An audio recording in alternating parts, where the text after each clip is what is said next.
Hey guys, this is Cam Interviews. We are here with Silent Planet.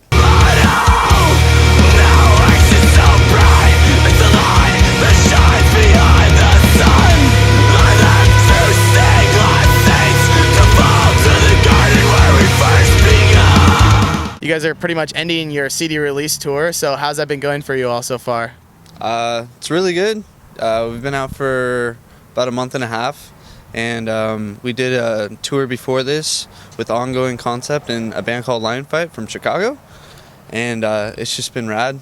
Shows almost every day, not a lot of off days, so we've been going hard and grinding for a little bit over a month straight. You guys were recently announced under Solid State Records, so why Solid State, and if you guys could just talk about like what that's done for you guys so far as a band, like how has that changed what you guys are doing? It's been really good.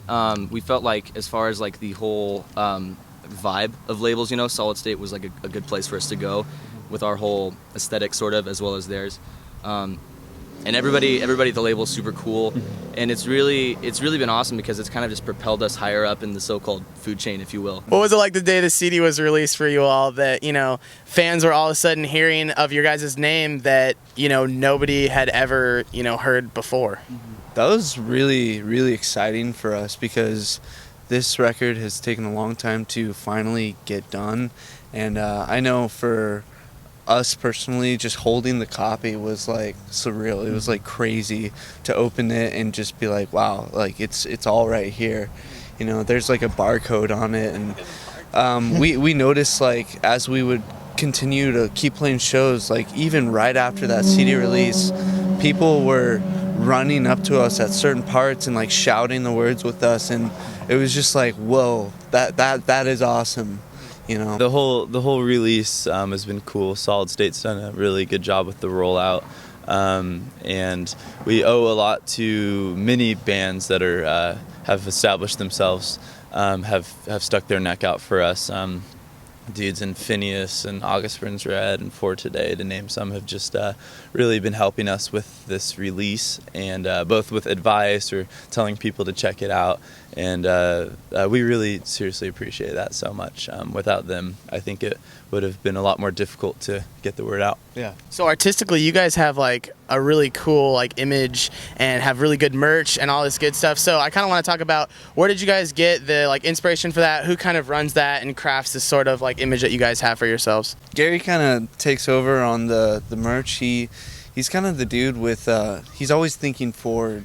So whenever we're together, or actually mainly when we're off tour, he keeps working, and he's like, what about this design? And we've actually found like certain people to help us create the merch with us. So it's like an in-house family rather than like outsourced like huge merch place that just kind of just, here's something with gooey stuff on it and here we go, have that. So we have a lot of control over that, and we really take pride in that, and we've seen it work very well. Not just to make a lot of money or whatever, but people actually enjoy coming up to our merch table. Wow, like there's 8 shirts we can choose from, and I love them all. Yeah. Can I get this one? And we've seen a lot, especially on this tour. We sold out of. We have this shirt on the back. It's Heal Us of XYZ, and that thing sold out like crazy because I think the message is really strong and somewhat of offensive message, and it's awesome because people can really like take that to heart and be like, hey, I can support this, and it's my favorite band, and it's stuff I want to say that you know, without even talking, it's right on the back. Yeah. So it's really awesome. I heard someone comment on your Facebook too with like saying that they were wearing at the Ferguson like riots and whatnot, like that. So how does that feel for you guys, knowing that you're like a part of something that brings like peace to like something kind of chaotic in a time like this? I'm so proud to call those people family, and that she's from Missouri, you know, and It's really cool that we can be a part of their story and they can be a part of our story. And yeah, I mean, I'm sure this comes up in almost every interview you do, but music and really any kind of art form has an incredible way of stretching beyond our boundaries and borders and political factions to reach people. You mentioned that people were, sticking their neck out for you guys and like promoting your stuff, and I want to talk about how you guys kind of have a lot of features on your new record. So, what was the decision? Why was the decision made to have a lot of features? And I think it's worked out in your guys' favor because so many people are checking it out because they want to hear, like Joel from Bean as an Ocean or Rory from Dayseeker or, Phineas and I have Helix. Like everyone's on there. So why was the decision made for that? Well, I mean, I guess not a lot of bands have like 8 guest spots on a record on almost every song. And at first it was like, oh, 3 people, and then it was like, oh, this guy, and then oh, that guy, and then hey, let's one more, and by that time it was already like filled up the record. And at first I was like, guys, are we supposed to do that? And then I think what's really cool about it is this: we can do whatever we want, and we don't have to follow these rules that say, no, you need the biggest dude on your single, and then that's it. So it's like we're all about family, and when you're all about family, you just don't care about the rules. And it was really exciting to invite so many friends, close friends. Sorry. Yeah. All of the songs are basically just stories, told from these different viewpoints. So I think the conceptual idea behind it is that there's actually different people, telling the stories. It's not all Garrett and Thomas. It's it's different people, different voices, and different styles that are kind of coming together in the songs to really accurately convey those stories. Messages. Exactly. And all of the guest vocalists, just to note, are actually based in Southern California, so it's cool to have them come to the studio and be a part of it. We don't none of it was like flown in or anything. They're all our friends. They're all local. Yeah, they're all local artists. Whether it's like Natalie lives down the road, Joel drove up from San Diego, but yeah, it's fun. To work within the kind of Southern California music scene. Yeah. So actually that perfectly leads into my next question, which is a lot of you guys' lyrics focus around like historical events, historical viewpoints, and they're kind of not so frequently noted. I feel like these are, I've heard you talk about the explanation of, XYZ song, and this is from this viewpoint and this story, and, stories that I have never heard of. So where did you get this passion for history, and, why do you think it's important for fans to get this perspective from, a woman in Germany or something like that? Yeah. I think it's really important for me to tie the message of the gospel to events of marginalized people, because I don't think there is a gospel I don't think you can understand the actual message of Jesus and not understand people that are being marginalized in this world. And I also don't think there's actual true hope or solution for the violence in our world apart from Christ. So for me, these are kind of inextricably connected.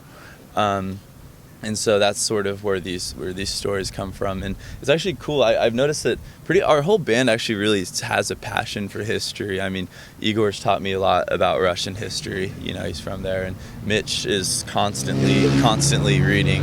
And Mitch might be the most educated non-college graduate I've ever met in my life. Most educated, uneducated person? Most uneducated. It's way better than being, a lot of people have a college degree and they don't know how to read. So anyways, this dude reads a lot. So it's cool. I think the whole band really shares that interest, and even current events like what's happening in Ferguson, that's actually of interest to us and something that we talk about in the van, because for us, I don't think like faith or spirituality should be abstracted from like what's happening on earth. I think they need to be connected, Yeah. So another question I have, I've seen sunflowers related in a lot of your guys' videos and even like Facebook posts, whatnot. I kind of want to talk about what is the message behind the sunflower, because it's kind of elusive and I don't understand where it goes, but it seems like there's a powerful message behind it or some sort of connection. So. Yeah, there is. It's kind of like a trademark. We used to hand out sunflowers before we toured a lot, and it just got too expensive. We can't do it at every show now, but every show we used to literally go person to person until they were gone, have them at our merch table, take a sunflower, Yeah, I mean, it goes with like everything that's what is life, wrapped up in one little flower. Yeah. And it's just really uplifting to be able to spread something like that. And I'm sure he can explain a little bit more about it, but The sunflowers, for whatever biochemical reason, actually can flourish in nuclear disaster sites, which is very rare for any real plant. So I thought that's really interesting, and because of that, a sunflower is a sign of nuclear disarmament and peace. And so I discovered that, and it shows up in our Dark Strand video and later our Tiny Hands, to sort of show that all of these stories, while they're in different places and regions of the world, different times, all have this connecting factor of like the kind of subversive nature of peace against systems of power that seem like they're unbeatable. But I really do believe that the gospel subverts the power that we see in this world, and ultimately will outlast the power that we see in this world. So the sunflower stands for that, and in Wasteland, it's burning to show kind of like what we thought was the death of God, the death of peace, Having Christian lyrics, you guys, I've seen it in your videos, and I've seen it on Facebook. People constantly want to bring up the religion debate. So in that sense, I kind of want to talk about if someone were to listen to your album and you guys were to give them kind of like an instruction manual of sorts, going into the like context of the album, if you could give them like kind of like a little phrase or a couple sentences going into the album, what would you tell them to let them know like your complete message stance on what you're trying to emit as a band? That's a great That is question. a great question. The best questions from Wow. you. I guess with the whole like instruction, the idea of like an instruction booklet to help people kind of grasp everything is to be open-minded. And I think that a lot of the Christian themes that are explored in our music lyrically, as Thomas said earlier, is a bit offensive to those who are kind of really involved and engaged in like the Western idea of Christianity. There's a lot of things that would kind of turn some people off, I think. And I think the key is to approach it with an open mind, and to bear in mind through all of this that these are real things that have happened, and that some truly miraculous things have been lived through by people just holding on to the gospel, and the love of Jesus. So I think there's some might be some fundamental disagreements, in some places versus, with us versus like people who are a little bit more, evangelical or, something like that. But I would just say be open-minded and don't jump to conclusions too quickly. I like that, yeah. Yeah, that's really good. I tell people, because they always ask, like, so you guys really a Christian band? And I'm like, listen, we're Christians that play music, Like, my mom's a nurse, but on her resume she didn't put Christian nurse. So we are, I guess, quote-unquote, a Christian band, because, like, there has to be labels on everything, and I understand that. But just because of that doesn't just like seclude us into one little market, because we'll tour with non-Christian bands, and we have, and I would much rather be with the Broken than a museum full of good people. And I just think this record is, like he said, just keep open-minded, and there's so many stories that are easily forgotten, and you can easily forget them. And it's about broken people, and it's going to continue to be like that. The cross has always been offensive. It's never been something to be easily swallowed. I guess that's my take.